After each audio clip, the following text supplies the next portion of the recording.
बाप की विरासत में जिस तरीके से बेटों का हक है उसी तरीके से बेटियों का भी हक है।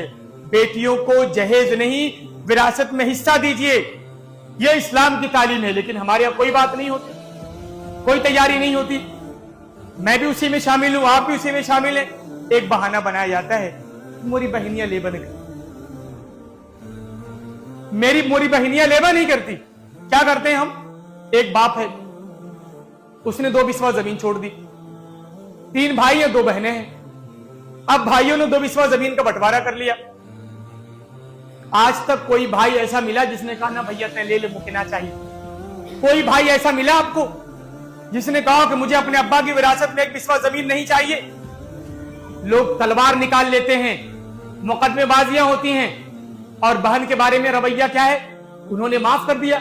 बस वही बात आपको बता के अपनी बात खत्म करना चाहता हूं। जो चीज अल्लाह पाक ने मुतय्यन कर दी, जो चीज अल्लाह ने फर्ज कर दी, वो किसी इंसान के माफ करने से माफ नहीं हो सकती। मिसाल के तौर पे ज़कात अल्लाह ने फर्ज की। मैं एक कारोबारी हूं, मेरा 1 साल का करोड़ों का टर्नओवर है। 1 करोड़ में 2.5 लाख की ज़कात मेरी निकलती है।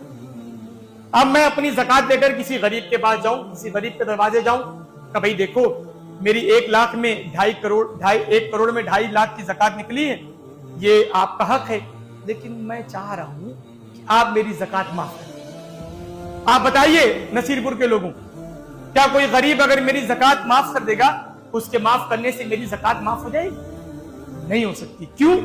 इसलिए कि ज़कात तो अल्लाह ने फर्ज किया। तो जब किसी इंसान के माफ करने से ज़कात फर्ज नहीं होगी, तो विरासत तो अल्लाह ने फर्ज किया है ना। तो किसी इंसान के माफ करने से विरासत कैसे माफ होगी? बहनें माफ नहीं करती, बहनों के माफ करने से माफ भी नहीं होगा।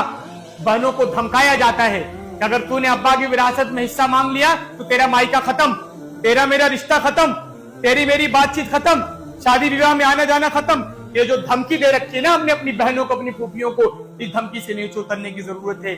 जहेज का खात्मा करने की पहली शर्त यही है कि आप अपनी बेटियों को, अपनी बहनों को विरासत में हिस्सा दीजिए। इंशाल्लाह फिर कभी आऊंगा तो मुख्तलिफ समाजी मौजूआत पर, समाजी बुराइयों पर, कि हम समाज में इनकलाब कैसे पैदा करें, इंशाल्लाह गुफ्तगू करूंगा।